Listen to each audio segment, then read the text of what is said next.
Okay. Grand Rising, everyone. This is Ron. Saturday, August the 16th, a little after 10 a.m. Get started, see if we have any questions. I'm excited about today. I feel like we're in a good place. And so let's start off and see if we have any questions.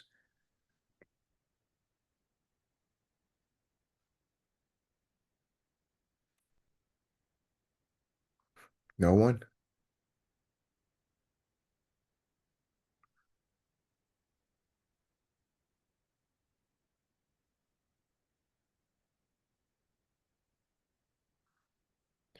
I'll start off then. I'll ask a question and see where this takes us. I'm trying to remember if it was last Sunday or Monday, but Pastor said something that I really got excited about. He was saying that we were going to start, or better yet, not start. Uh, our discussions or our meditations more toward religion, more toward what we're doing in a church sense, and I guess looking at it from that perspective, uh, and not focusing so much on religion. And I wanted to talk a little bit, at least ask him to expound on that a little, because there is a relationship there between those two things. And he can state his make his statement a little clearer than I just did, because I don't quite remember it. But and and go into that a little bit, what that relationship is, and why it's so important that we take the course that we're talking about here. Okay. When I make the statement about the real the real power is in the church, primarily Catholicism, because everything branches from it. That's where the power is. That's where the government draws its power. When I said that, I did not mean that we ignore the government. I didn't mean that at all. Um, what I was making a point of is that the true power that we are battling against is not the government. It is Catholicism.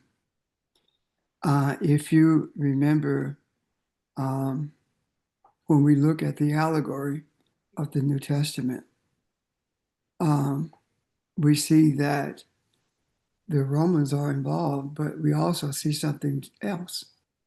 We see that the priests are involved as well, and the Yeah. priests have become the apologists for the Romans, um, even to the extent that of making a statement in this vein that it's better for one to die than all of us. So the true power behind the Romans was spirituality or the church or the synagogue, however you want to term it. That's what the true power was. And because if it had not been for the priests, the people would have risen up against the Romans. So right now, the ones who've kept us from acknowledging ancestors and kept us from truly looking into in depth into our history and understanding the journey that we were forced to travel and how it relates to all religions, especially Catholicism, um, is still the church and is still Christianity.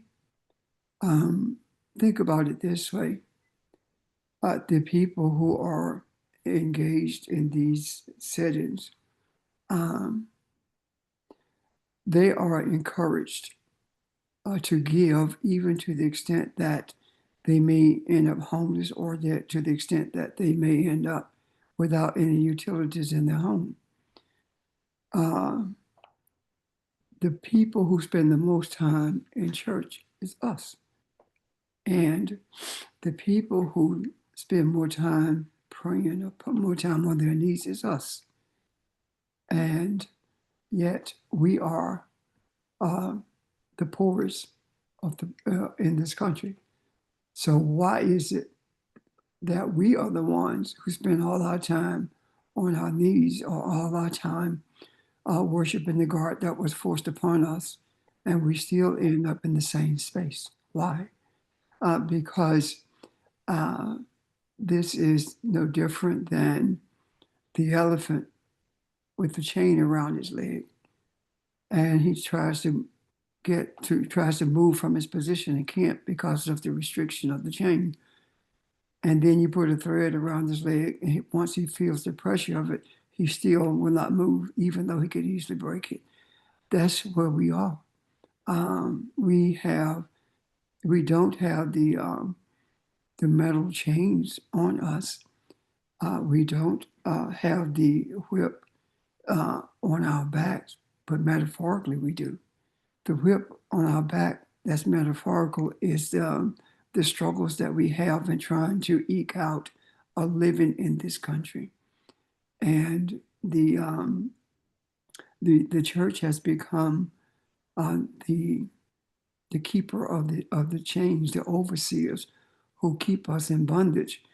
And we're waiting for, always told that Jesus go work it out by the same people who told us who Jesus was and paid no attention to anything that they said Jesus did or said. So, as we have made every effort to do that, we have become more engaged with this God that was created for us than we have ever been engaged with the reality as to who we are. I'm not faulting the ancestors for that because, as I said at the onset, it was forced upon us. And I'm not challenging what they did either, because if they had not done that, would we have survived? And the other part of it is, if it had not been for Catholicism, white people, Europeans, having a religion to put us in bondage, if it had not been for that, then all the sacred books, the sacred writings would be gone because they would have destroyed all of them. Yeah. So I see the what um,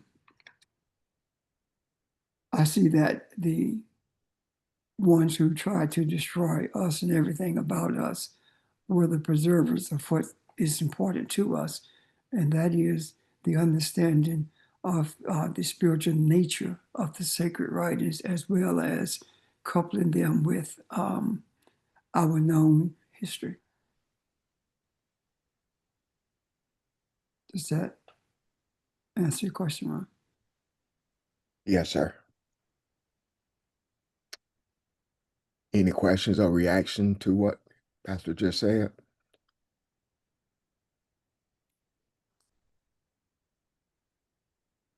I do. This is Audrey. Um, the metaphor you were using about the elephant and change and then the thread, is that part of the post-traumatic slave syndrome kind of idea? Mm, Absolutely. mm, And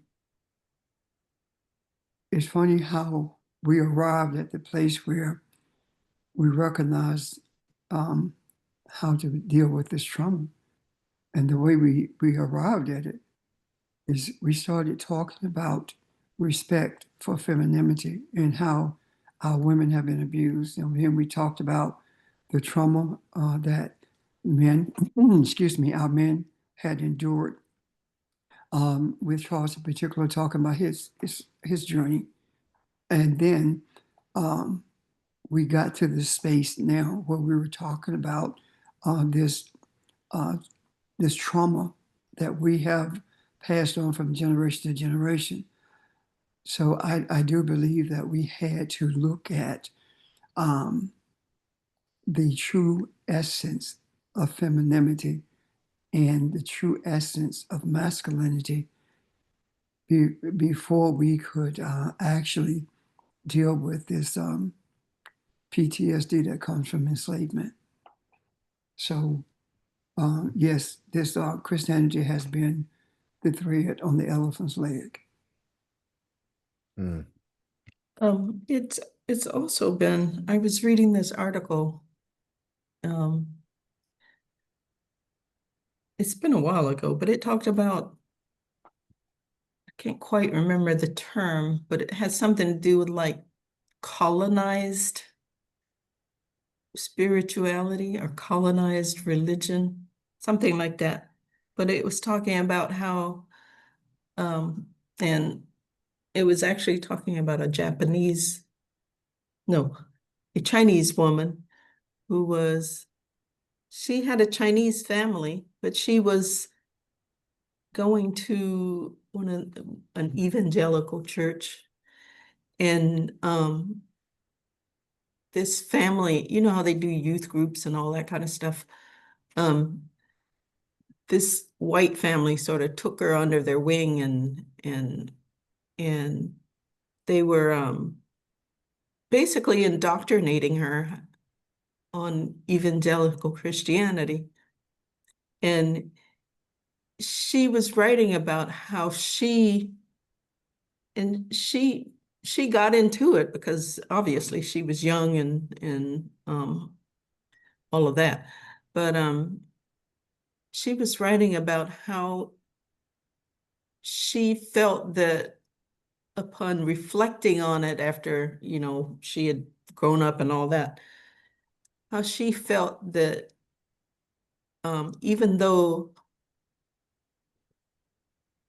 she wasn't taught explicitly anything about racism, the whole thing was about racism because those words weren't used, but she felt after reflecting that, yeah, the whole thing was about racism and even racism against her, um, because she was different, you know? So this whole thing of how religion, I mean, it's even taught us as Africans to to sort of internalize the racism and um and that's been a whole part of our trauma too. But yeah, I'm happy we're having this discussion about how do we undo the trauma. I, I see what you're talking about, Audrey, and it's so subtle that until you don't, Very subtle. yes, until you don't really see it, or and then you find yourself having embraced it as the natural way of life, and sometimes I think that the most intense trauma is when you recognize that you have been traumatized and where it came from. And now you're making efforts to be healed from that. And at the same time, you've been pulled right back into it because of the way we have been indoctrinated with it. So it's a struggle. However, I do believe that when others have gone through it, then it won't be as difficult for those who follow or to get to the place where we are in terms of our understanding. Thank you for that observation. Well, yeah, and this woman ended up voting for Trump in 2016 because of the kinds of things she had learned in that church. Yeah. And she said she was just shocked at how her life changed overnight. And then the whole realization of this spiritual colonialism. Yeah. Think about that, Audrey. Why did she do it? Because of the church. And And Yep. if Yep. it hadn't been for the church, Trump would not have been elected. So where's the power? Yeah, you're right. That's where the power is. George? Yeah, good morning, everyone. This is GC, Grand Rising, everyone. This is GC. And as you were speaking about Catholicism and, just again, my experience growing up in United Methodist Church and just being accustomed to the traditions of, how we were taught and engaged, there was a time where basically, we studied the New Testament and it was said not to know so much spend time in the Old Testament. And as I, begin to reflect now in terms of just, being pursuers of truth and understanding, not just again who we are, but realizing that again, when we were taught the New Testament, we spent so much time. I mean, we talked about Jesus, but it was so much time spent in terms of what Paul was teaching. And his, in the teachings of Paul, he wrote basically what, almost 3/4 of the New Testament. Yes. And in that writing, I mean, that's what we were indoctrinated to. Now, at that time, it wasn't so much that, we looked at it, from the truth of spiritually what we were receiving, but I think it was more what the system wanted us to know in that way of being obedient and following the church's doctrine. And again, I'm just grateful to be able to have this conversation, as we are having now, because again, we know that religion is man-made. But at the same time, if we do due diligence and go and really, appreciate the beginnings, as we have been discussing, and more importantly, being able to go to the primary sources of where all things have originated from.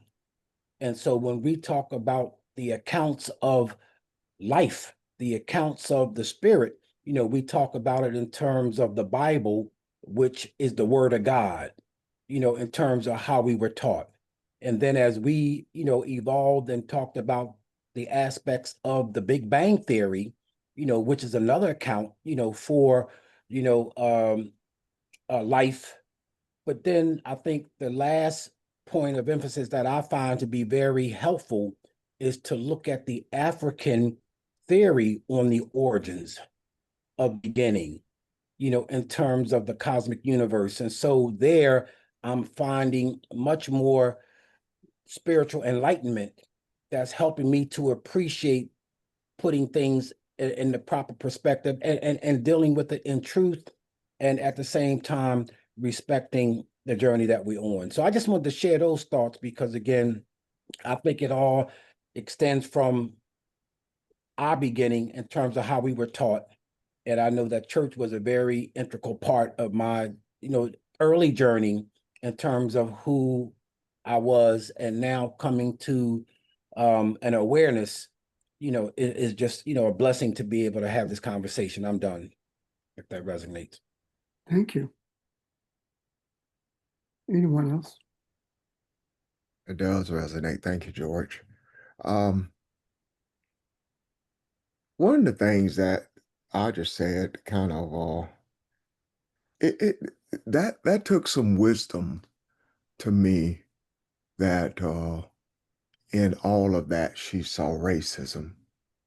She recognized that, which means her mind had to be churning the whole time, thinking, is this right? Or is there something missing? Or is there something I'm not seeing? Uh, and I guess I'm kind of hold that in contrast to the trauma of the African, because the African from the very beginning, mine was on survival. And part of that indoctrination of Jesus was a part of that survival. Uh, the more you thought about living, the more you thought about the beating of the black man and the raping of the women and the selling of the children, your survival mode and your prayer, and the more you latched on to this God that had been heaped on you. So I listened. I think that was a mouthful for her at a young age, and I don't know what age she picked up on that this is not talking about me.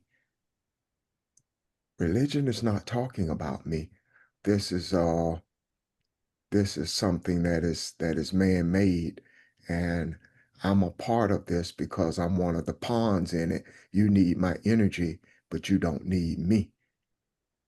And that just kind of stood out to me, the difference between the direction she was able to go versus the direction that the African was forced to go in.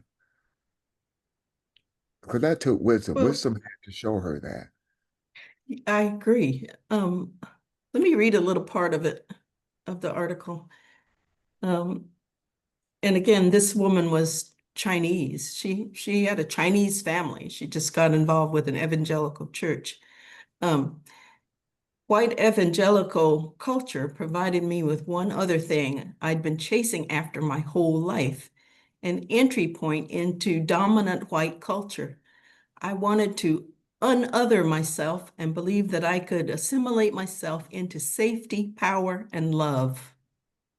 Wow. There's the whole crux of it. Wow. Wow. Yeah. Yeah. And that's the whole thing with not only Chinese people, but Puerto Ricans, any other immigrant people in the United States, Cubans, Mexicans. Yeah, they want to assimilate into the safety, power, and the love of the white culture, which is what makes them clash with us, because we feel like we can't ever assimilate into that, even though some of us think we can, but no.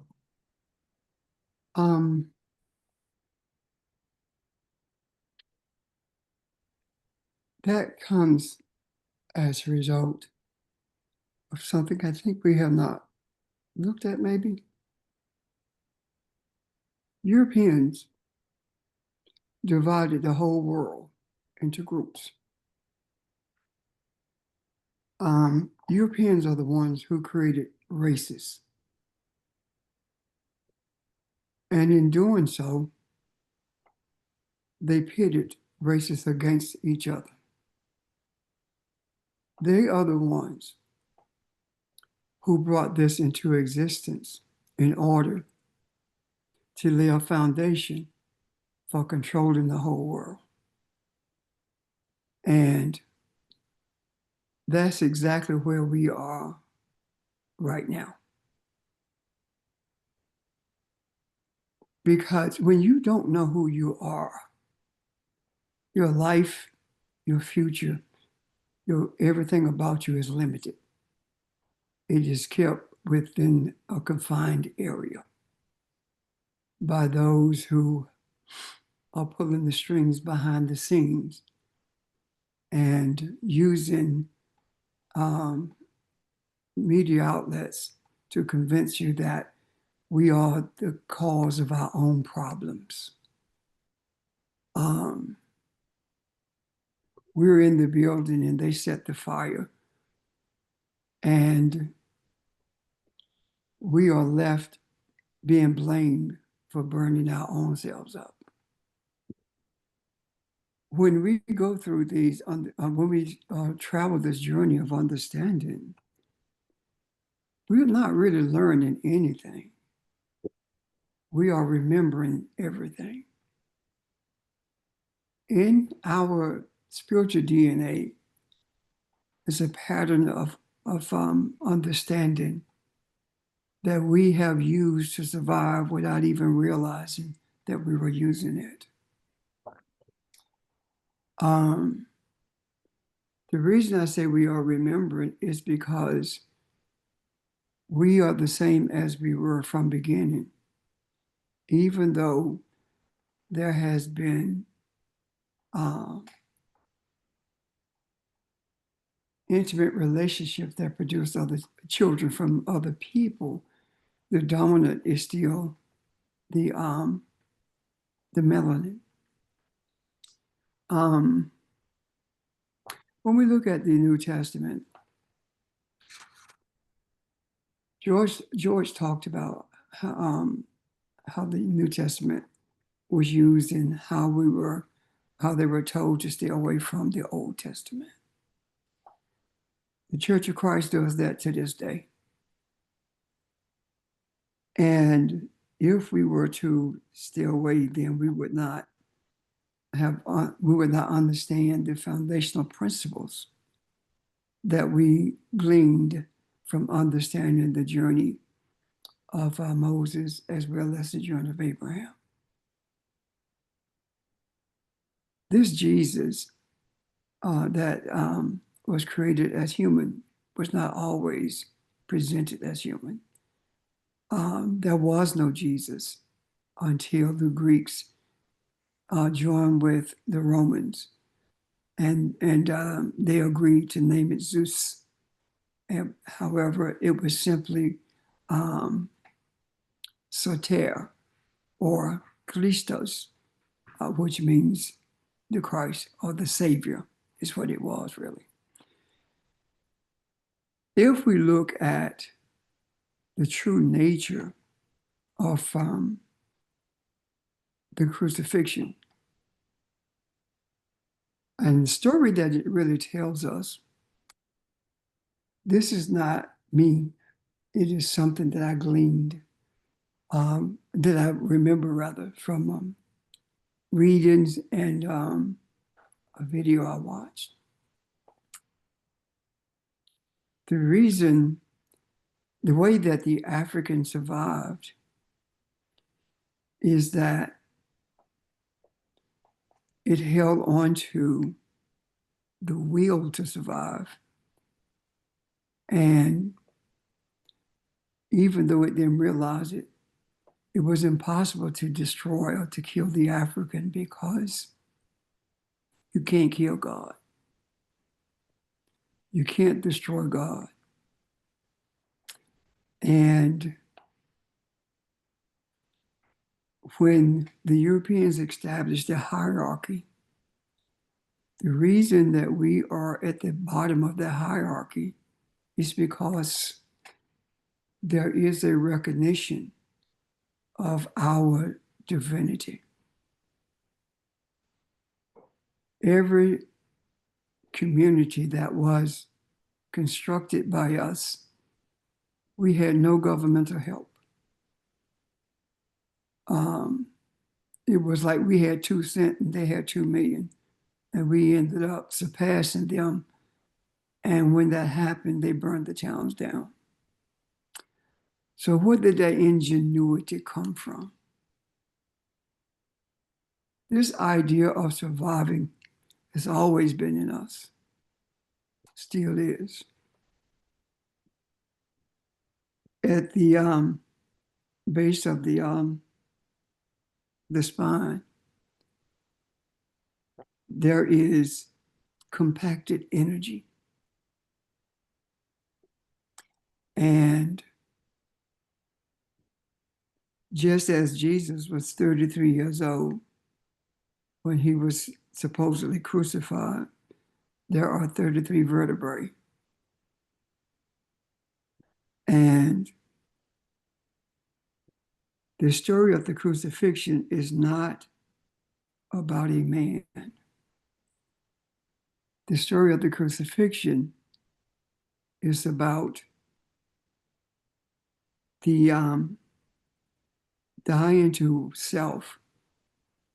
Self meaning dying to who you were told you are, and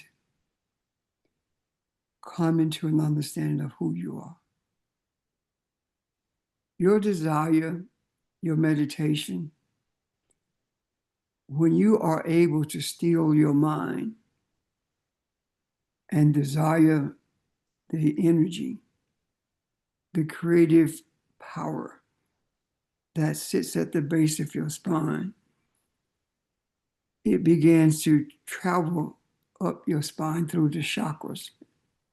And as it travels up your spine, when it gets to the 33rd vertebrae, it moves into the pineal gland. And that's when your eye is opened.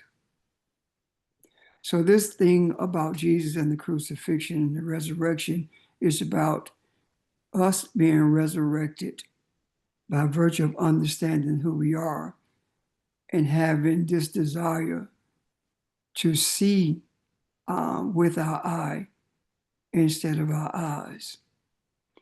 I think it's the Indian culture. It's called the Kundalini, but it's simply the energy that is at the base of your spine. So why is it there? Because it has been suppressed by everything that we have gone through, and the trauma has helped us to lose our vision of it. But it hasn't gone anyplace. It's still there. And, and now that we are recognizing who we are, we have this opportunity to be resurrected. Just like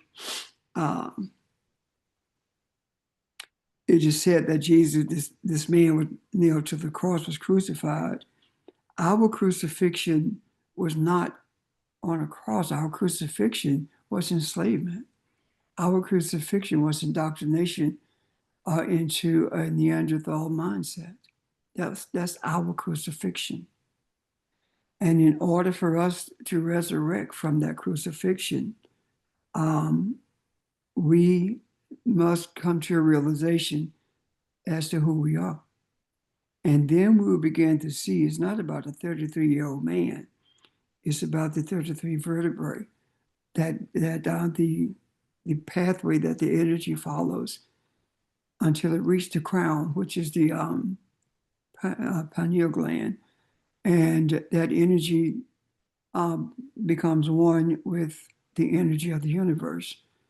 And that is when we begin to see the true understandings of the sacred writings. And that is when we also begin to see the divine principles that guide us. And you say, well, what about being put in the sepulcher? We have been in the sepulcher. We have been in a place of death. And now that the energy is rising from the base of the spine, we are being resurrected. And some are resurrected. And there's a continuous process. Once you are resurrected, you have no ties, no feelings to connect with what you left behind, because it does not exist anymore. And it never existed from the beginning, but we are the ones who gave life to it by embracing it. And our continuous movement away from it, our continuous movement into the space that we were created in, begins to open the eyes of others who will see that this religious journey is actually a continuation of bondage. Now, there will always be those who will seek to embrace the Neanderthal mindset because they find safety, as I mentioned earlier, they find safety in that. Not realizing that there is no safety to be found in the midst of those who have you in bondage, because they can destroy you at will, or they can kill you at will. And that is the physical manifestation of slavery. The physical manifestation of slavery speaks to the spiritual enslavement that we have endured as well. And it's time for us to be emancipated. if you delve deeply into history, what you will find is that the emancipation of enslaved people um, did not come from Abraham Lincoln at all. Abraham Lincoln signed a piece of paper called the Emancipation Proclamation, but it had no bearing, um, no teeth in it at all. Um, the primary forces that actually defeated the Confederacy, guess who they were? They were the Seminoles who came out of Florida to fight. And they have never been defeated in a battle. So what am I saying to you? I'm saying that we have always fought for our survival, and we've always had people in our midst who never lost the awareness of where we came from. And that awareness gave them a sense of power to be able to free us primarily. And now we are seeking to free humanity.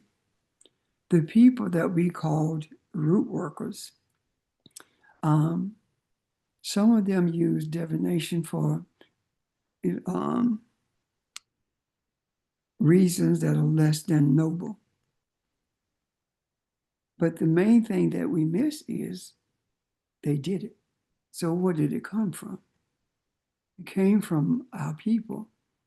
And it was actually the way in which not only did we survive, but that we stayed one with the universe itself. So when we look at these scriptures, these sacred writings, they have a far deeper meaning than what's written on the pages. But the peeling back of the layers can only be done by the ancestors. And that's usually done while we rest at night. The Africans believe that the night is the daylight for the ancestors, and the daylight for us is enacting what the ancestors have shown us during our hours in darkness. Any questions or comments about that? Does that make sense to you guys? Or was I rambling? You definitely were not rambling. You made me think about something though. Those 33 vertebrates, when I think about them, I think about that is the housing for your nervous system. Is that correct? Yes. Uh, but I never thought about it as, look the way you explained it. And I just think did you look up 33 or is that I just think there's something more there because that's kind of fascinating to me. You made it sound more like those 33 vertebrates represent a journey or something that you have to overcome or something that you have to obtain or see. It's not overcoming or attaining anything as much as it is Recognizing or being recovering. aware. Yeah. Being aware. It's like the energy is the train, and the spine, the 33 vertebrae are like the tracks for the train to travel. Yeah. Yeah. I see that. And the destination for the train is the pineal gland. And it doesn't stop there. It continues to move and join forces with the the enlightenment of the universe. And that is how we are able to receive understandings from the universe. That is how we are able to talk, have these conversations, and see things beyond what we have been shown in the past. Right now, I feel not alarmed, but I feel like I'm on edge, maybe.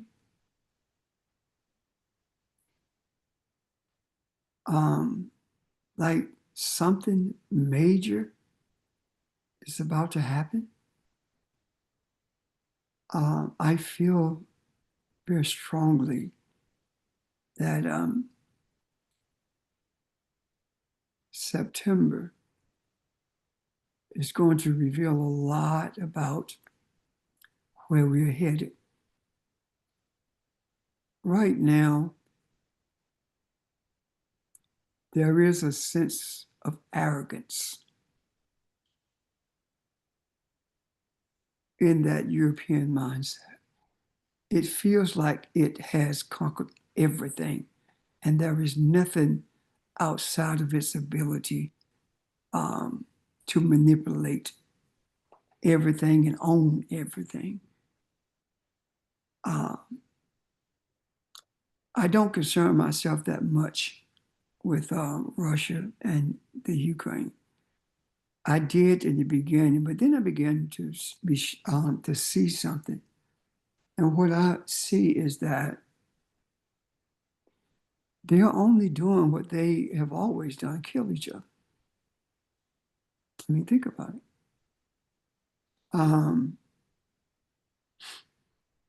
Prior to World War One and 18, I think it like 84 maybe, that's when Africans were slaughtered. And the Germans and the King of Belgium slaughtered millions of us. And when they tried their methods, used their tactics of killing, they tried to perfect the skill of different ways of torturing and killing people, and all of it was done on us. And now that they had gotten their feel of killing because they controlled everything, what happened? World War II. So they killed each other in World War II. Then they killed each other in World War II. World War II. World War I, World War II is always a killing field. This country has been at war with somebody for at least 200 out of the 250 years that it existed. And why is that so? When your mindset is culturally barbaric and you have nothing else to offer to the world, what do? You destroy everything that that doesn't look like you, and you take what you want. That's been the mantra of the Neanderthal ever since its existence. And I'll give you another instance. The evangelical church is totally against homosexuality, even though they're engaged in it. They're publicly totally against it. But you know what gets me? The Bible that they embrace is the King James Version of the Bible. Yet, King James was a homosexual. If you look at his life, you will see that he married Anne someplace in Europe. But there are love letters that he wrote to his male companion. And he spent more nights with that male companion than he did with the woman he married. So how is it that you can embrace this as being the only true Bible and not expect the energy of the one who commissioned it to be done and expect it not to affect you? So there are so many different contradictions in this whole thing of Christianity until it's probably impossible to point all of them out. And yet they have been in our face all of this time. So I don't believe that we have to rethink anything. I believe that we simply have to think. And our thinking is what gives us an awareness of who we are. Our inquisitiveness has brought us this far. And now is no longer being inquisitive as much as it's being a wall that is structured between the barbaric nature in this world and those who are the victims. And that wall of which I speak is preventing the destruction of humanity as it would be if there were not anyone standing in the gap. And I believe this September, we're going to see the fruits of our labor begin to blossom. And it's not going to look like what we think it should look like, but it's going to look like what it's supposed to look like. And we may be stunned in the beginning, but we'll be grateful later on when we see the fruits of what's taking place. Like everything else, on the surface, looks like the government and the church are in control of everything. But beneath the surface, the pillars that has been undergirding it are crumbling. And if we don't remain focused, we'll miss the reality of it crumbling because of what's happening on the surface. It's no different than an earthquake. Everything on the surface looks stable until the rumbles reach a point where everything above it can no longer stand. But the rumbling of an earthquake begins long before we feel it on the surface. I'm done.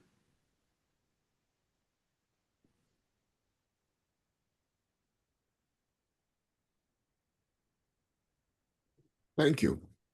Questions, anyone? Grand Rising family. This is Barbara. It's kind of uncanny that you said what you just said. The ancestors have spoken certain things to me in dreams of tornadoes.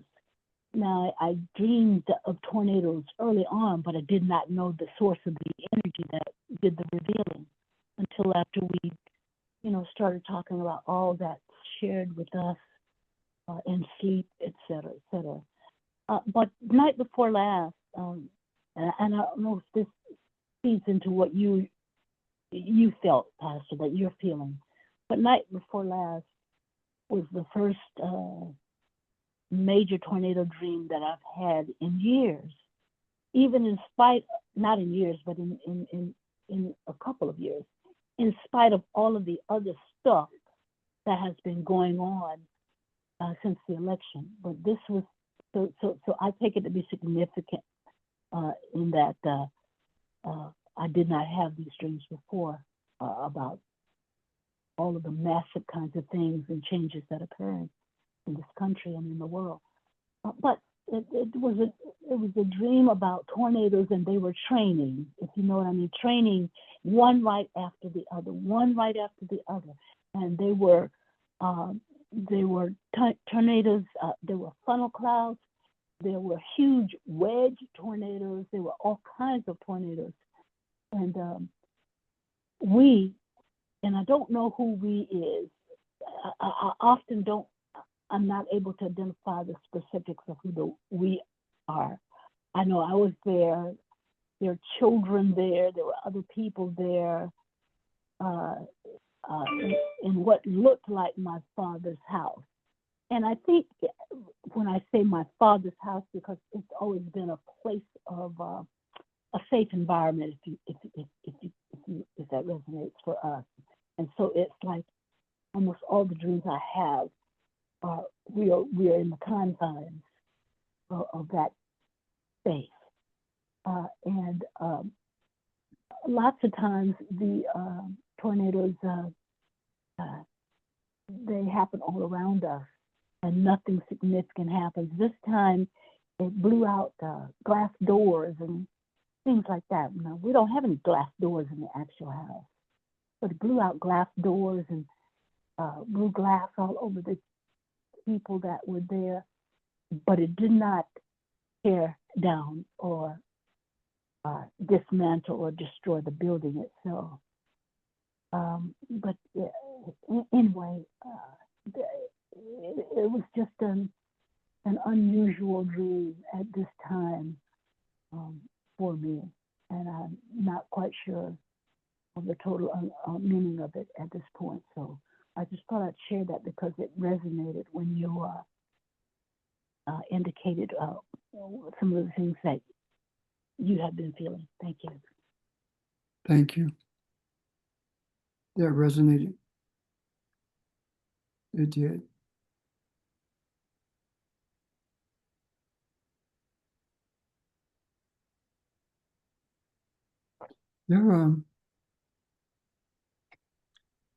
There was something that is related to what we've been talking about.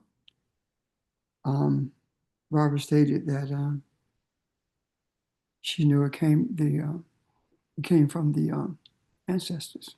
It had this genesis with the ancestors. George and I were talking, my brother George, and he said something fascinating. AI is something that was brought into existence by man, artificial intelligence. But George said something about ancestral intelligence. And if you don't mind, George, I would like for you to speak to that so that we can, at least I anyway, can see if I'm in the same space that you are when you talk about ancestral intelligence. Oh, sure. Again, Grand Rising family. Again, speaking about ancestral intelligence, I was doing some reading, and I think we've all have maybe heard about the book Spirituality Before Religion. And in reading and just perusing back over the book, it just impacted on me to appreciate beginnings. And I know, again, Ron, and we've all been talking about beginnings, Mm-hmm. to be able to appreciate, the creator's original thought before beginning began. And again, I think we can trace history, to the point where, we're able to track it from the Big Bang Theory. We're able to track it from reading the Bible. But what was interesting in terms of ancestral intelligence is that our ancestors, gave us the opportunity to appreciate how they were knocking on our doors in terms of letting themselves in for us to truly appreciate the beginning. And so when I thought about what I was reading, is something that I just like to read from the book that I think will at least hopefully give us a beginning to realize that, our history has been passed on to us from generation to generation. But what was fascinating for me is when it stated in the book, it said, I want to know me. I want to think, see, hear, smell, taste, and feel, but I cannot because I am spirit. It goes on to say that I am in potential rest in my eternal space. I want to be and continue to become so that I can know that I am who I am. And it goes on to say that I am the creator having a human experience, but the only way to know is to evolve from inside out and through physical form. But it says, in order to evolve from outside in through spiritual ascendance, it says, I want to be conscious that I am conscious, so I will plant and fertilize my seed in my womb and give birth to the cosmic reality.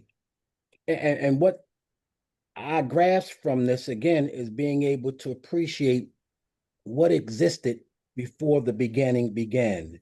And when Pastor was speaking in reference to, I think last week, about Bereshith Bar Elohim, beginning created Elohim, then it just made me give some additional thought in terms of, what is our, what is the origin of ancestral intelligence?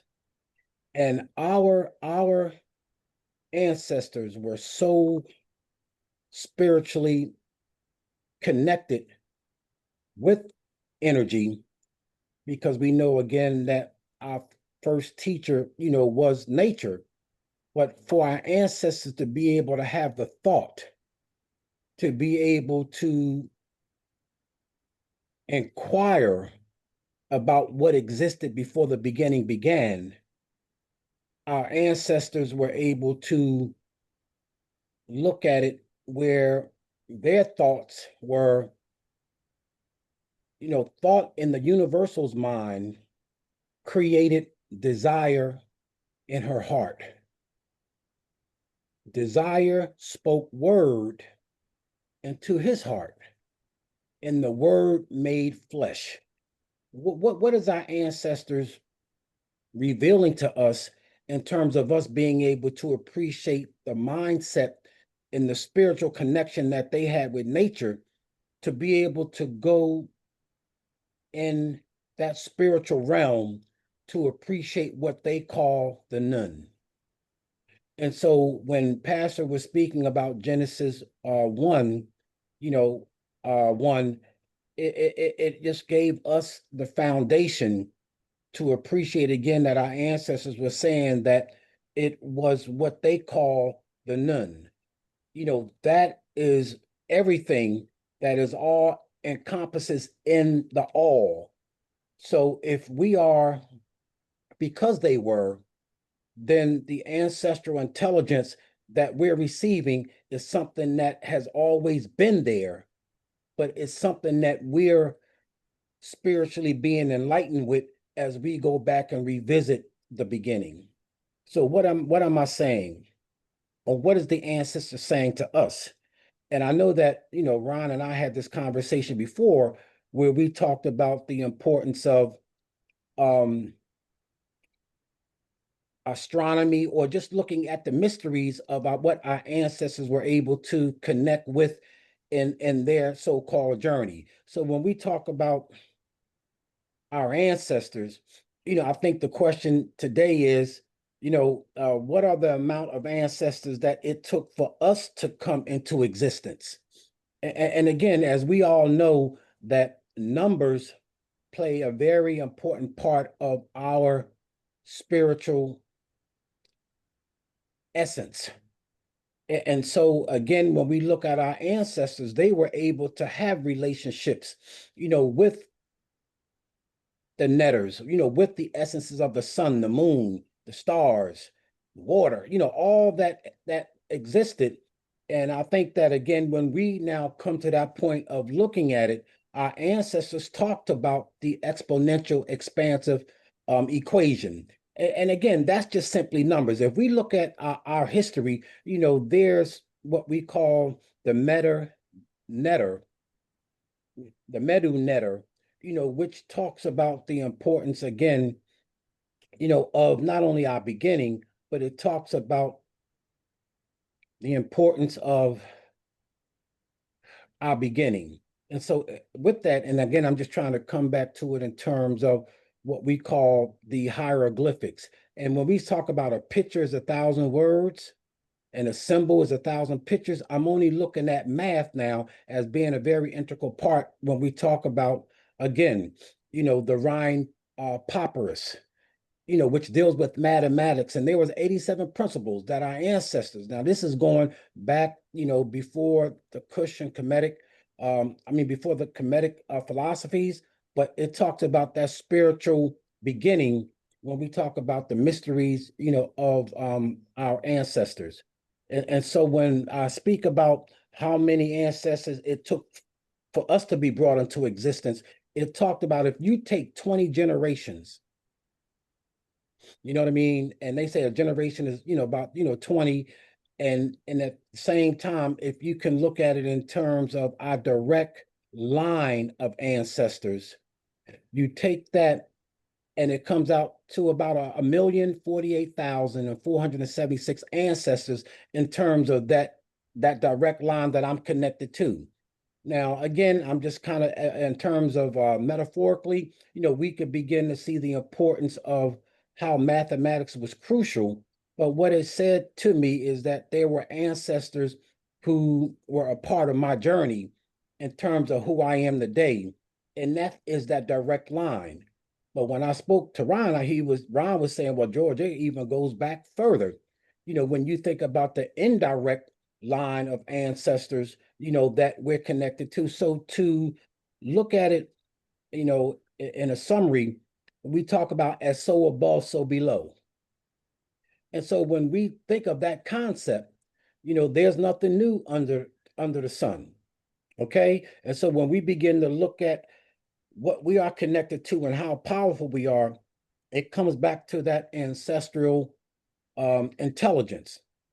And if we look at, the term, as far as the African term, it speaks about the importance of Tep Haseb. Okay. And again, I'm just sharing the term because it talks about coming to an accurate reckoning using a corrective method.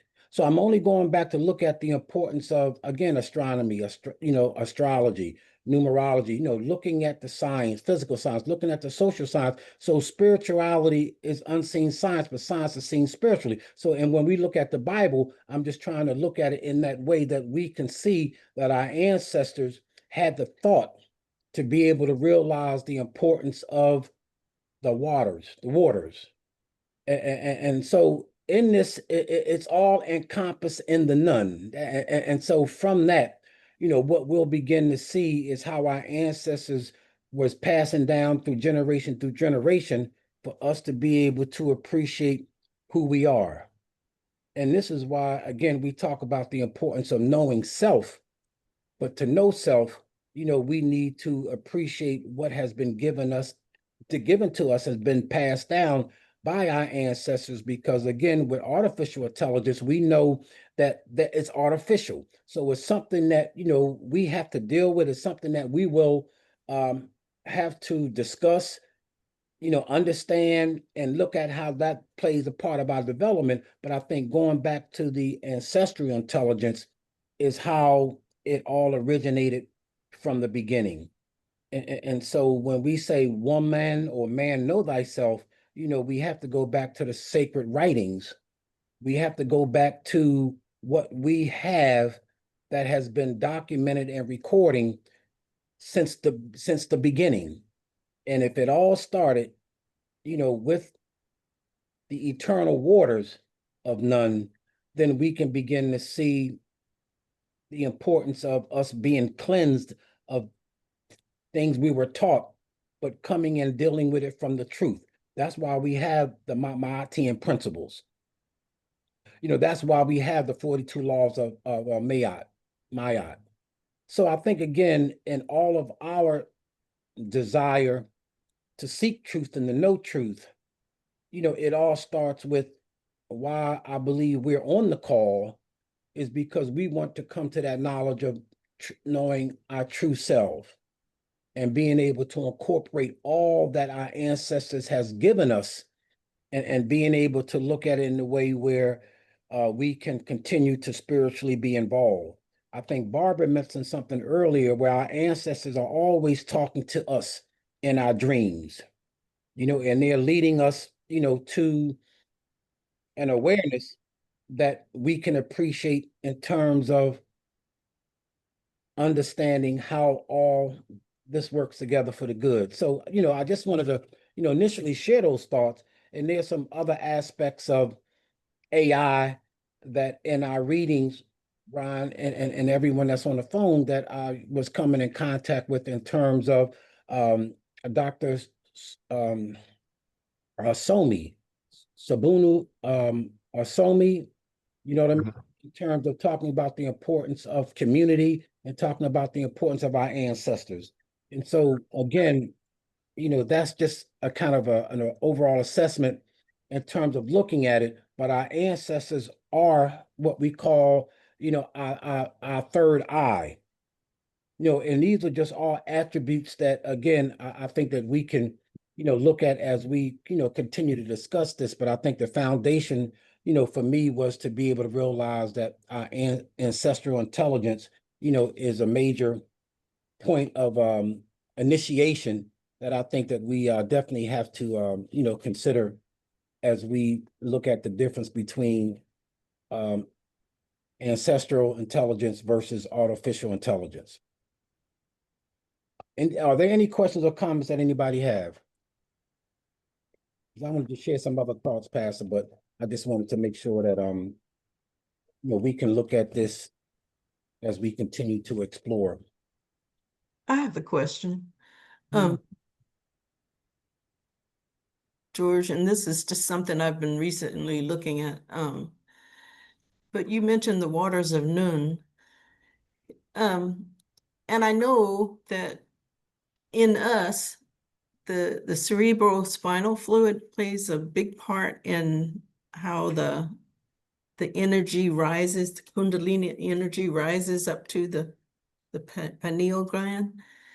Or is the cerebral spinal fluid connected to the waters of Nun? Absolutely. And I think, again, and I appreciate the question, Audrey, because again, there's what we call the theorem spiritual water. The theorem spiritual water. And this spiritual water, is the essence of looking at how we evolved, not just from the spiritual perspective, but looking at it in terms of plasma. The water of Nun is plasma that has the essence of hydrogen. It has, the gas, the solids, but more importantly, it's that matter. It's that substance, and everything was everything evolved from that. So when you say in terms of the question that you asked, it's definitely that being already there in the eternal waters of Nun, but now having its essence in terms of how it now moves from the spiritual evolution and now moving to the physical evolution. So when we say, in the beginning, we were spirit beings, and it says each of us is a spirit who has taken the form of a human to carry out specific divine purpose. So in that, knowing that we are spiritual and now being able to see it, we had to come through physical form.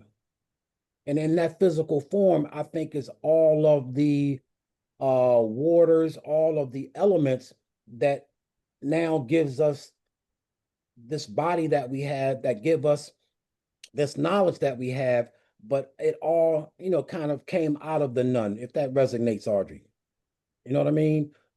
So again, as I said, our ancestors were so intelligent that they were able to look beyond nature in that physical sense, but to have the spiritual discernment, to be able to realize that it all happened from that matter, that plasma, And then because hydrogen and oxygen now came together, we have a different substance of water. And now we have the rivers, we have, the expanse of waters in a way that we can appreciate the purpose of it. But more importantly, it started, with our ancestors,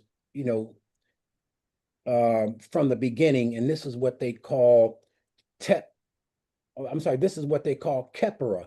Khepera is the process of becoming. And I think, Ron, we spoke about that before sometime, the process of becoming. But Khepera Tepsep talked about the process of beginning for the first time. And so in that first time of our ancestors engaging, with nature, and nature was teaching, and it came to the point where our ancestors had that mind, you know what I mean, to be able to appreciate what it was able to create. And so I think it came out just that it was a divine purpose. But we say energy now, right? Energy can never be destroyed, right? Never created, but it's that spirit that our ancestors were able to realize, that spirit is the energy that keeps us connected to the creator. It keeps us connected to our ancestors. And so I believe that we have been having a discussion about ancestors, not, because it was something that we just decided that we wanted to do, but I think our desire was to look at and to seek our divine purpose. You know what I mean? Yeah. If I am the creator, you know what I mean? Then we have that authority, we have that power, and these are the two cosmic laws of our ancestors. I am the creator, I am the creator having a human experience, but the importance of I am to love and respect the creator within. And the second cosmic law is I am to treat and love the creator's creation. So when we talk about the principles of Ma'at, or when we talk about the 42 laws of Ma'at, it says, I will not act against my ancestors. It talks about I will not turn against truth. And so as we, continue on this journey, it's important for each of us, to know that we are the creator, but it's through that collection of our entire ancestral line before the beginning. And so just looking at ancestors, and I think I shared it earlier. No, yeah, Question. for a moment. The idea of the spinal fluid. It's a conductor of energy. And it is a reminder of the waters of noon. Because in the waters of noon, there was everything that is. Am I right? Yes. And everything that is, what I'm saying is this, that everything that is and was to be is encapsulated in what is called the waters of noon, the intellect, the trees, everything that's physical, all of those seeds, all those attributes were in the waters of noon. Now, why do I say that? Because those same attributes that are in the waters of noon are also in the spinal fluid. Mm-hmm. We have the access to the energy through the words of the trees, if I may. We can speak to nature, the trees, the grass, the animals. All of this ability, all of this energy that grants us privilege to do that is in the spinal fluid. So what I'm saying is there is no difference between the waters of noon and the spinal fluid. That's what I'm saying. Everything is encapsulated in that. And when I look at this whole idea, and I want you to tell me if I'm on the same wavelength with you, George. when I look at this whole idea of ancestral intellect, um, I see something that's called the Akashic record, which means that the Akashic record is simply um, a spiritual record of everything that ever happened, of everything that shall happen, and everything that shall be desired. So when I look at that in relationship to artificial intelligence and ancestral intelligence, I see the artificial intelligence not so much as the AI being in a machine as it is now, but I see also the artificial intelligence as being the indoctrination or the so-called education that we received to keep us in bondage. So the thing that we call academia is artificial intelligence, because the reality of intelligence deals with um, it deals with not only how you think and how you process, but it also deals with what is called EQ, the emotional quotient, which is also a part of this. It's inseparable from ancestral intelligence. It's the same thing. If you don't have, if you can, if you can look in a child's eye and take a bat and burst that child's skull open, then you don't have. It's impossible for you to have Ubuntu, and it's impossible for you to have um, any emotional quotient at all. So if you don't have an emotional quotient, you also don't have ancestral intelligence, because ancestral intelligence comes from ancestral intelligence rather comes the mindset of the African. So this idea of the Akashic record is simply a spiritual pool of everything that is. And when the energy uh, travels up the spine and reaches the 33rd vertebrae going into the pineal gland, and it continues to be one with the intelligence of the universe, then that is the reservoir through which we gain an understanding of everything that was created. This idea of science does not touch this pool of understanding that is available to us when we recognize, not only recognize, I should say, who we are, but also have a deep desire to embrace the real essence of our ancestors. Up to this point, we have been told that our ancestors are demonic, that anything that talks about an ancestor is demonic. And the ones who told us that are the demons. And so am I looking at ancestral intelligence as a spiritual pool of everything that is, everything that was, and everything that shall be?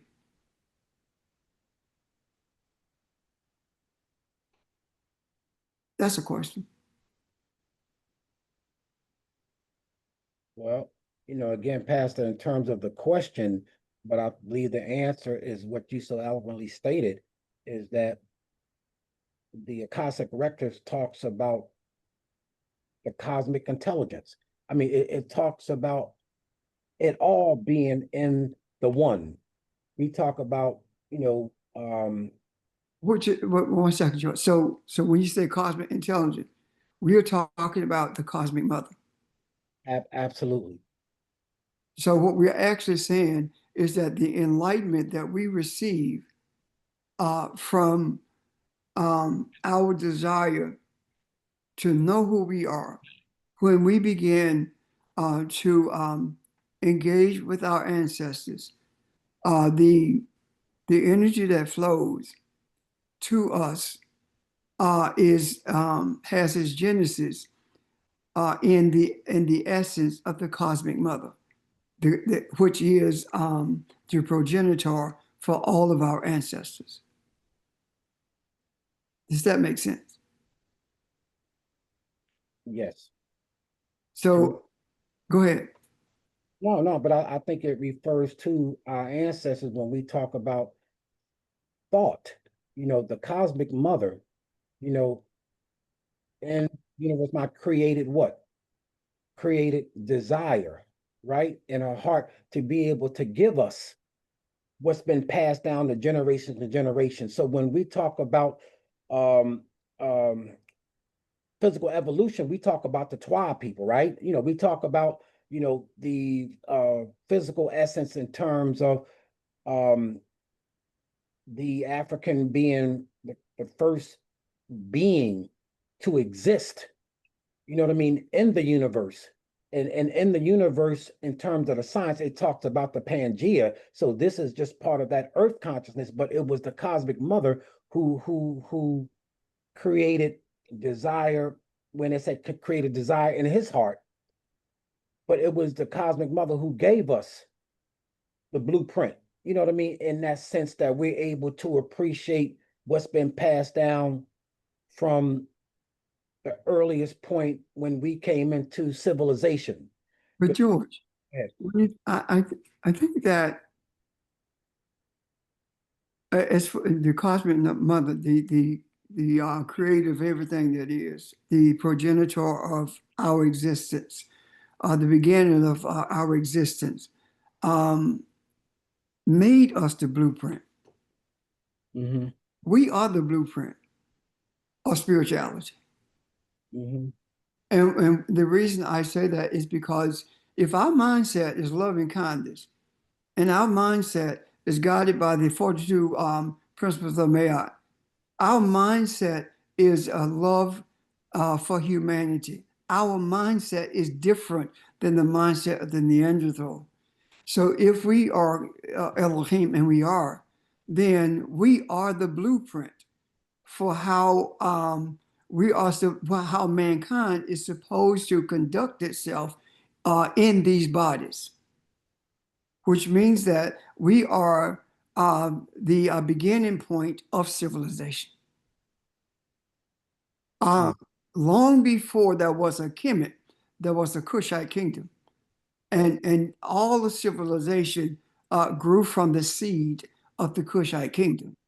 So that makes us a pattern. That makes us an architectural format for humanity to be guided by or to emulate.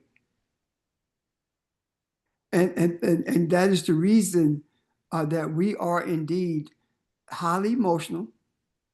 And I don't mean that in a negative way at all. We are also extremely sensitive to others as well as to the world around us. And I'll give you an example of what I'm saying. I don't know any people other than us, beginning with the weather lady, Kathy anyway.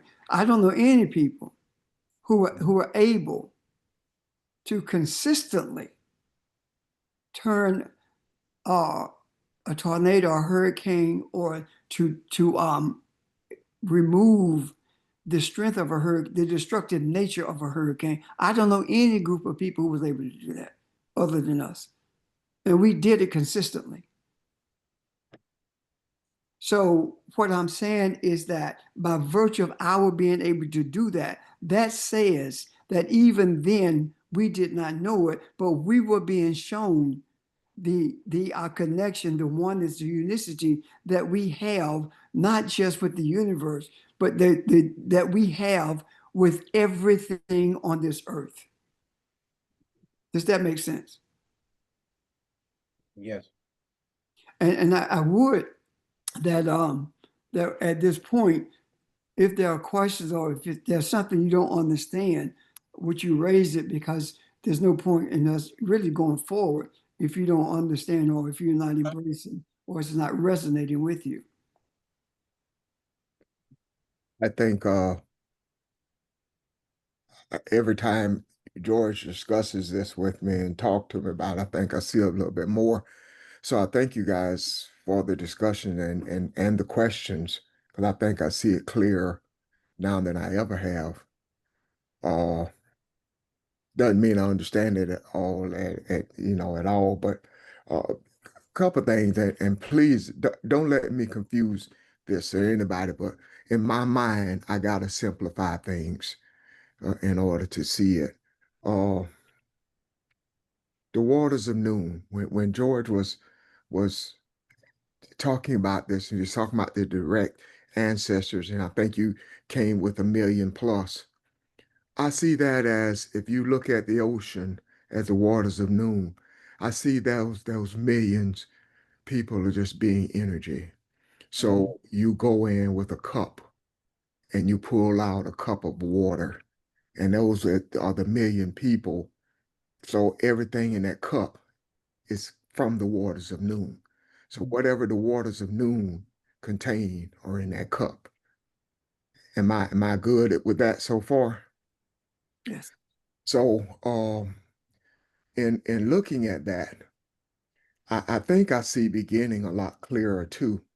Uh, have you ever, we all done this, you ever see somebody and you say, that boy act just like his granddaddy, or that boy act like, he been here before. So what I understand then from those millions of people from the waters of noon, that energy has been here. And we are all part of, not only is Ron have a right to be Ron, but through his desires, he is all part of that energy from the waters of noon. So I have been here before. Uh, and it, the other direction that takes me in is uh, I understand now the difference of saying in the beginning as opposed to at the beginning. In the beginning really is saying something, which will take us in another direction. So I won't go there right now. Uh, there's something else you said though early on that I didn't want to stop you because you were on a roll, but I think it was important. You said something about uh, doing something to your seed so that you could place it in your womb. And I don't know if you meant to say it that way. My seed in my womb, I thought was very significant.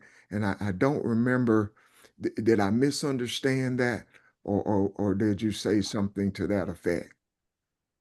No, what I was referring to was the importance to know self. And to know self, it talks about the womb seed.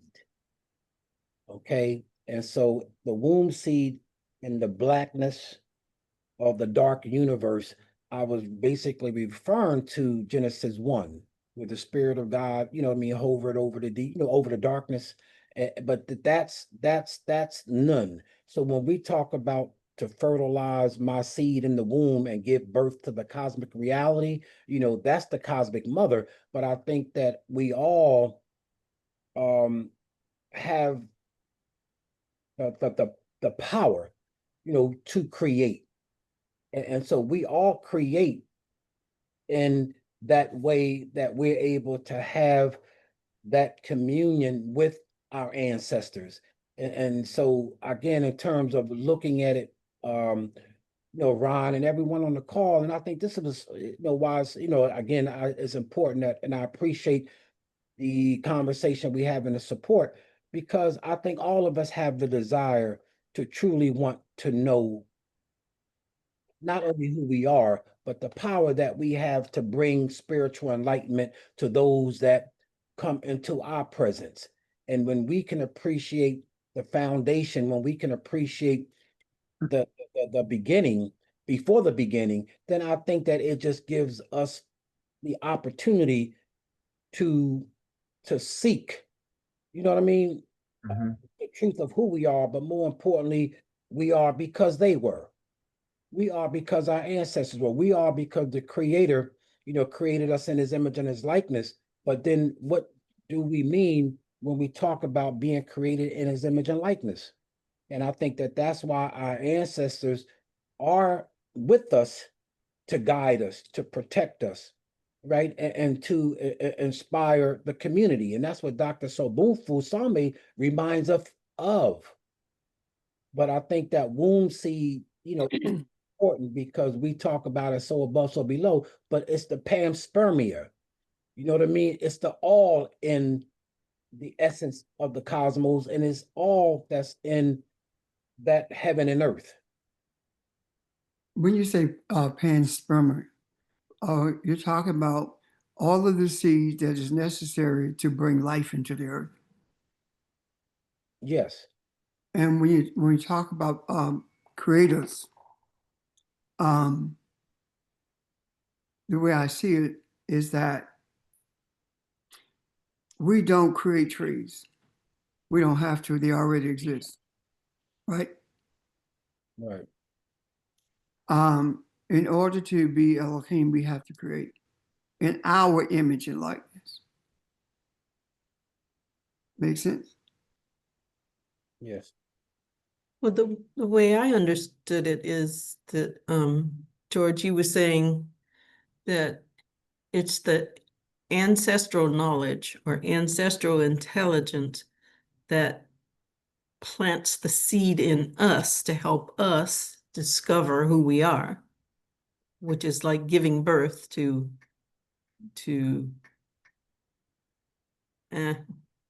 whatever. Anyway, like giving birth to the new self or the real self or Yeah. the rediscovered self. That's kind of how I understood it. Mhm. And that takes us back to the 33 vertebrae, the resurrection, the death and the resurrection, dying to artificial intelligence so that we can be raised up with ancestral intelligence. And through that ancestral intelligence, we talk about conception. We talk about, growth. We talk about the processes of aging, death, decay, but resurrection. And so I think it's just a intelligence that has been passed down.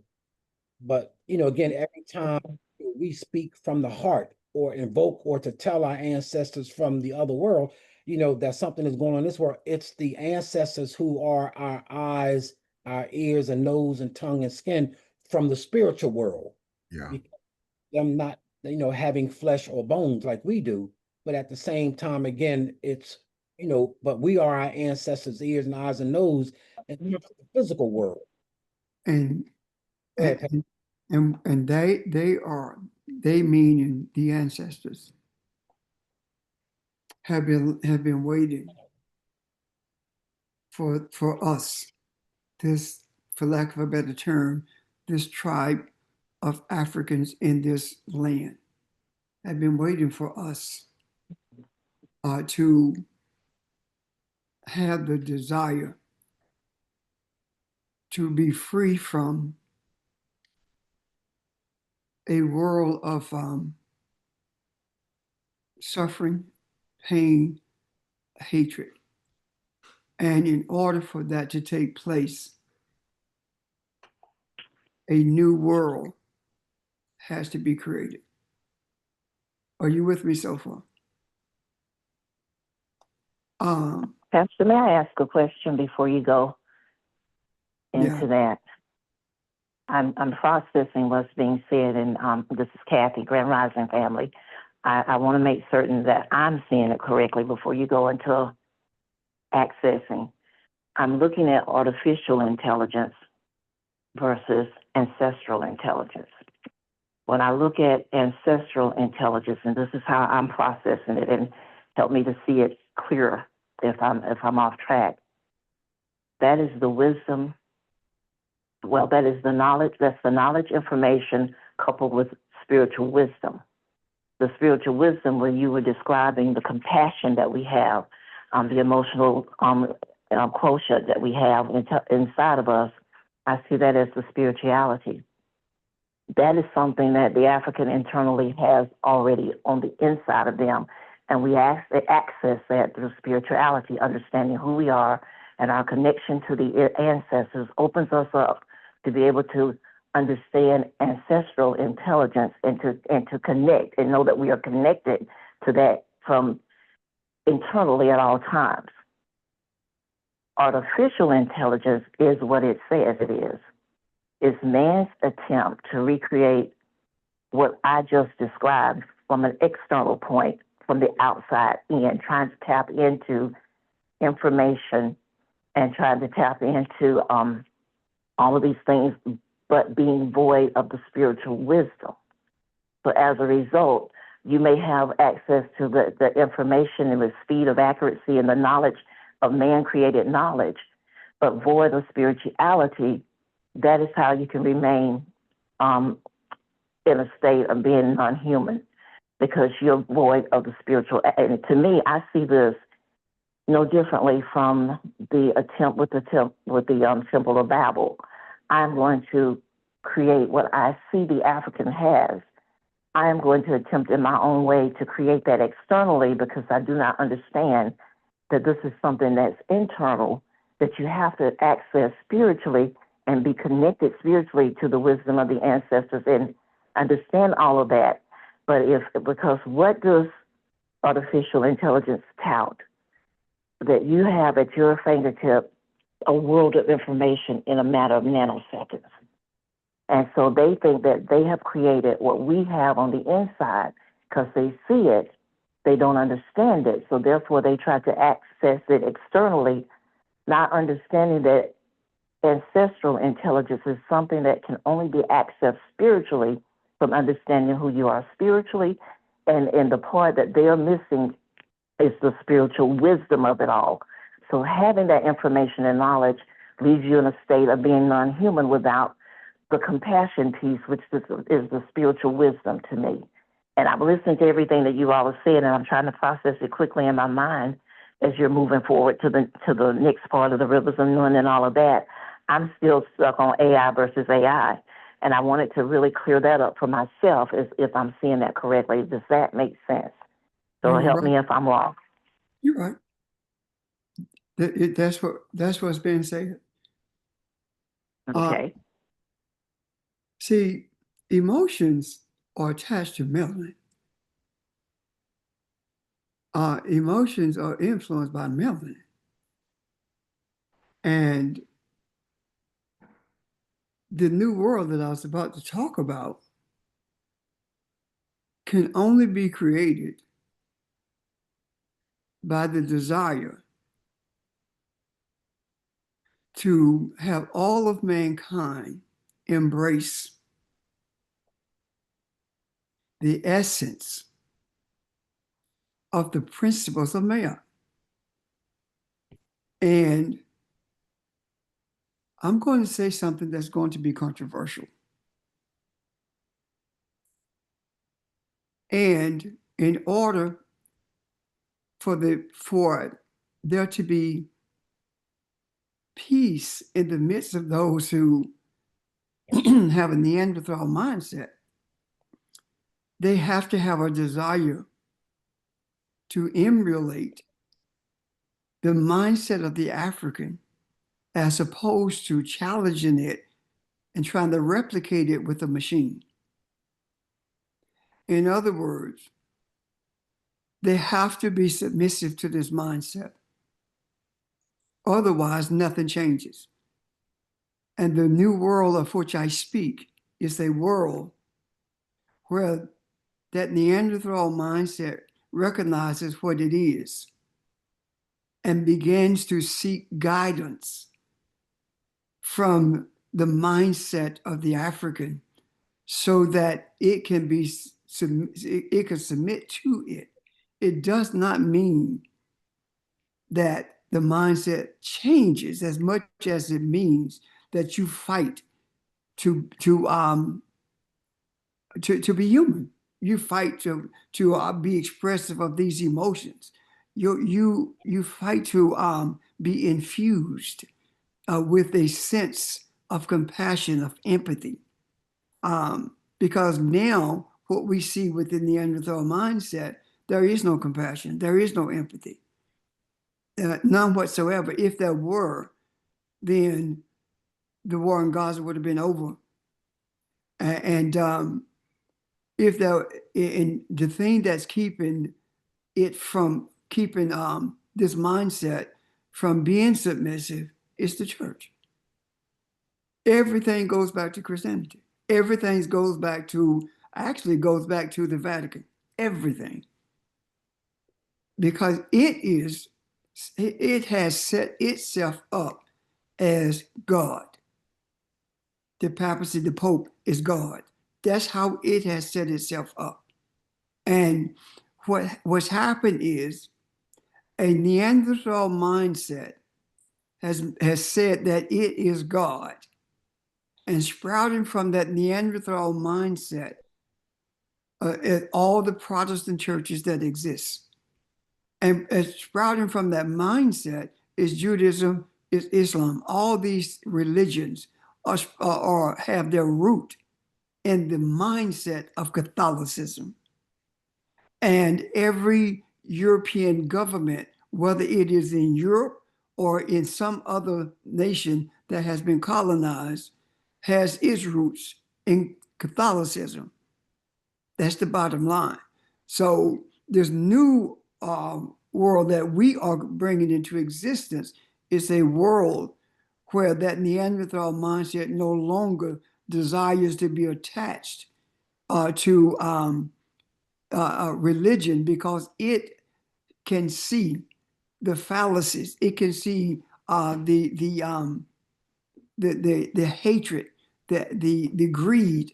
All of that has grown from the Vatican itself. There would not have been slavery if it had not been authorized by the Vatican. And so everything goes back there. Therefore, the powers that we are dealing with, as we talked about earlier, are those powers that has set itself up as power. And the only reason that it does have power is because the African has been submissive to it, as opposed to resisting it and being who it was created to be. And that is loving kindness. Look at what got us through. Even during the enslavement, even during the most brutal things that could be imagined, even all of that time, the African never lost its forgiveness. It never lost its empathy. It never lost its compassion. All of this remained with us, which means that the essence of our creation has never, ever left us. But we left it in terms of how we think. And no matter how we have fought to be devoid of these attributes, it does not work. It doesn't work because of who we are. And now that we are doing what we are doing, we are reasserting ourselves in a different way than we have ever asserted ourselves. The idea of white people calling themselves white and being white is predicated on the hospitality that they received in Africa. In Africa, the room of hospitality was painted white, and the color of hospitality was white, and they took advantage of that. And in doing so, the African was caught off guard. But I do believe also that was supposed to be, because we are supposed to bring into existence a world that is governed by the mindset of the African. And what does that world look like? Look at what was before there was any interaction with the European, and you would get a glimpse of what it looks like. And I'm not talking about the money or the gold of what's his name? Musa. I'm not talking about that. I'm talking about the community aspects of it, how people interact with each other. I'm talking about the village mentality. I'm talking about the mentality of the village that as I was reading that in that other book that Sheldon sent, that every person in the village is a cell, like a cell in the body. And if that cell in the body is non-functional, or if that cell in the body is contaminated, then it takes the rest of the village to heal it. And if it refuses to be healed, then that cell must be extricated from the village, from the body, because the community cannot allow itself to be contaminated by one individual who seeks to go its own way as opposed to the way of the village, of the community. That's what we are bringing into existence, a sense of a world community. And we, in our discussions, have learned that the European, the Neanderthal mindset does not have a clue as to what it means to be in a village.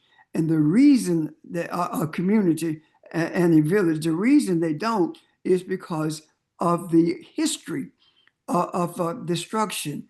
And this must be a behavior that is subdued in order for that new world to come into existence. I hope this is a response, Kathy, to what you were saying, as well as an understanding to what all of us have been talking about during the course of our discussion. It is, absolutely. Thank you so much. Thank you. And what, Go ahead, George. go ahead, Pastor, go ahead. I'm sorry, go ahead. Go ahead. Well, I was just saying, while you were speaking on community, you know, it says that when you respect your ancestors, you unite the community. And the ancestors, I'm sorry, are the energy of the community. And this is what Dr. Sombunfu was speaking about when we talk about the importance that together in unity, you know, we join forces and experience the heaven and the earth. But George, think about this. Think about this based on what you just said. How did the community in Oklahoma, Tulsa, Oklahoma, come together? It wasn't a dog-eat-dog world. It was a community pulling together to protect each other, to help each other move forward. And it resulted in the community in Tulsa, Oklahoma, Black Wall Street. It resulted in Rosewood. It resulted in Orangeville, Oscarville rather, that's under Lake Lanier in Georgia now.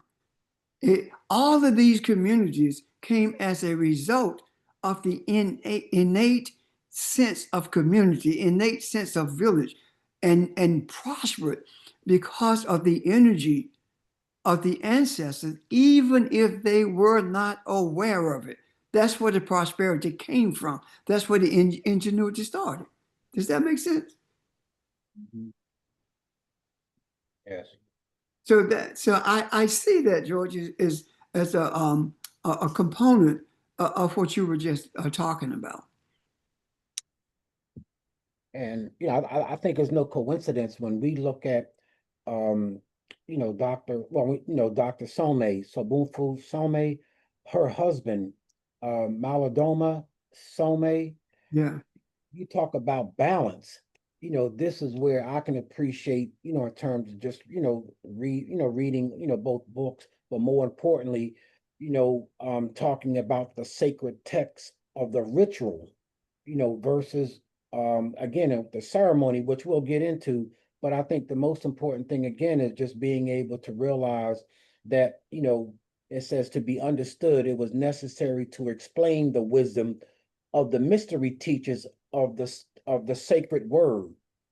And this is why, you know, the Medu Netter is so important when we talk about the text, you know, that we read, or looking at the ritual. And so when, go ahead, I'm Go sorry. ahead. Go ahead. I'm just seeing something. That's all. Go ahead. The mystery teachers, and again, family, you know, I just appreciate, you know, just being able to, you know, get out of me what's in me. And again, I'm thankful for the connectional conversation in terms of us being able to empower and support one another. But when we talk about the mystery teachers, we're talking about teachers of the heavens. When we look at astronomy or we look at astrology, right? We're talking about the mystery teachers of all lands when we talk about, history, when we talk about geography. And so again, these are all, the mystery teachers that, we have the blessings of when we talk about ancestral intelligence, but it also talks about the teachers of the depths when we talk about oceanography or geology. And I'm just saying, in terms of all that we're doing, I'm still coming back to the eternal waters of none now, because it's all in that. But we're beginning now to see it in how the ancestors are speaking to us, and it's important that we look at the origins of the ritual writings, because it helps us to better understand. Again, I'm saying that the teachers of the secret word when we talk about philosophy or theology.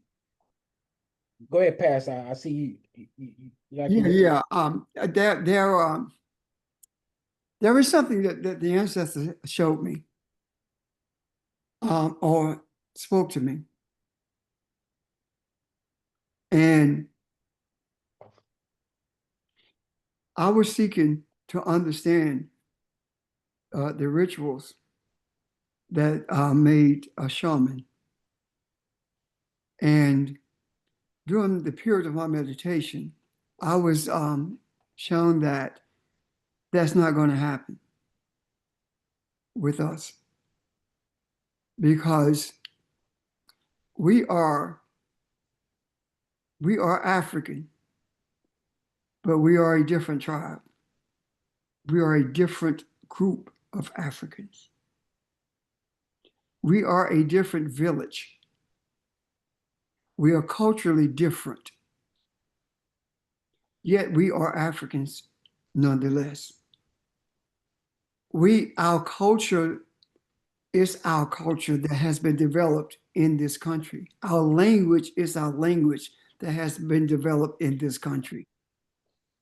The one thing that ties us together is the understanding of the presence of ancestors, ancestral intellect, or ancestral embracing the ancestors for who they are, and respecting them.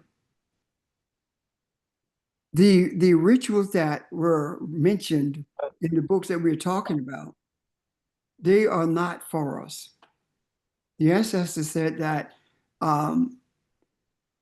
we are not in a space where we need to go through those rituals. And because we are culturally different, our guidance is different. The way we are brought into a space where we are shamans, where we are mystery teachers, is different than the initiations on the continent of Africa.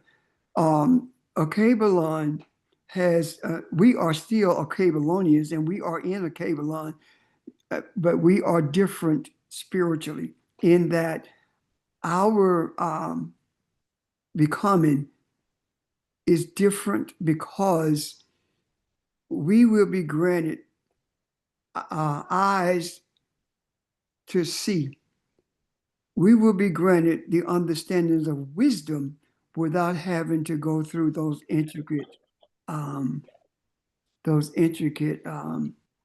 initiations, because we don't have the energy present for us to go through that. Neither is there a necessity for us to do it. So as we meditate, as we embrace the unknown, and as we remain dependent on the understandings that we receive from the wisdom of the ancestors, that in itself is a type of ritual that is necessary for the initiation. The idea of the initiation is the principle of meditation. And even during the course of meditation, there are things we will not see, yet we will hold on to them. There are things that we will not hear until we begin to speak. There are things that we will embrace without even knowing it because we are open to the guidance of the ancestors. We will begin to see with a greater clarity because we are now understanding that we cannot be dependent upon the rituals of the ancients or the rituals of the current, but the rituals that are necessary for this village, this community, in this space of the diaspora. We call it the diaspora, yet it's still a Kabbalah. The spiritual essence that we embrace is a Kabbalah itself.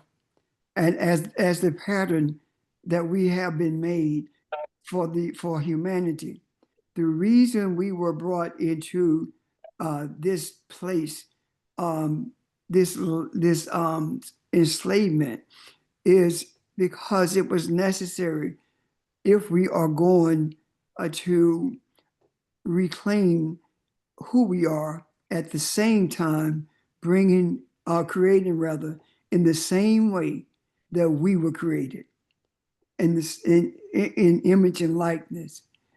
As long as we attempt to embrace the tactics, embrace the rituals of the ancients, we won't move forward because we don't have access to them. And our nature is different in this village. Our access is the same when it comes to the ancestors, but our guidance is different. Our guidance is different. So we are in the process of embracing an energy that will show us that we have already been through the rituals. Not all of us, but many of us have completed the ritual and returned to the village. And in returning to the village, we have become not only the elders, but the seers as well. And being the seers, we are supposed to continue to bring to the macro the forces of energy and intellect that we receive from the ancestors without having to do anything physical beyond meditation. Ashe. Ashe. Check. And yeah, if I may, a lot's been said, but I just wanted to just share these points of thought. It says, in terms of Malidoma, he says, without the community, the family, you cannot be who you were born to be. So when we say without the community, without family, something that has often been said when Evelyn is on is that to pay homage, to the creator and to the ancestors. But, when we now see it as that community, it says that the community is a place where we develop the external strength needed to affect the transmutations within us. And so we talk about self-transformation and we look at in terms of where we are, but I think we are, the community, what I mean, that is constantly, evolving, for the weak to become strong and for the strong to become stronger. So again, as it's been said, when the student is ready to learn, right, the teacher will appear. And so I just hope that we all can appreciate how wonderfully and marvelously we are made, but more importantly, to connect in the spirit, where we can truly appreciate the time that we're living in and being able to bring loving kindness and balance to humanity. So I just want to share those last thoughts, Ron. And again, I appreciate, you letting me just share my thoughts on. No, George. No. Oh, we share our thoughts because we desire for others to help us to understand what we see. So don't do that. You don't have to say that we let you. We didn't. We didn't. The ancestors guided you. Thank you. We just have a space. That's all. We have a space. Let's stop looking for, and this is something, an addendum, George, to what you said, not about the thinking part, but prior to. We have to stop looking for the completion of the initiation. We have to stop looking for things to happen. I'm not looking for what's going to happen in September. I know it is because that's what I was shown. Mhm. I'm not looking anymore to be initiated so I can see as the shaman see that initiation is over for me. I just sit in the space that is made for me. And the ancestors feed and guide. I can virtually see the light that connects my pineal gland to the light or the enlightenment of the ancestors. It's like a cord and a type of light that is not seen by any light in this earth. It's different. It's expensive. It is different. It is narrow, but it's very strong. So we are not looking for an initiation to be completed. We have access right now to everything that's ever been done, said, or shall be. And to the ancestors, I say, we honor you. We reverence you. We are very grateful for your presence. There is not a time in our lives that we desire to be out of your presence. Everything that is needed to bring humanity to a place of balance, show us what it is, and we are committed to bringing it to fruition. Impregnate us as you desire, and grant us opportunity to birth what we are impregnated with. And to all of you, those who are on and those who were, I say to you, as I say to the ancestors, Ashe. So let it be. Ashe. Ashe.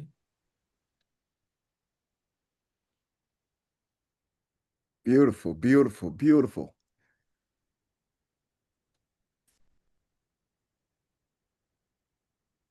I think that is a wonderful place to pause for that, but I want to make sure everybody's okay. Any questions or comments?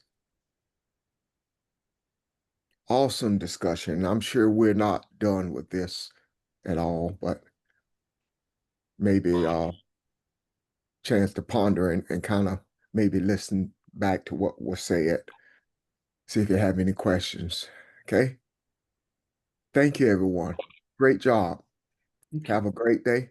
And I look forward already to tomorrow.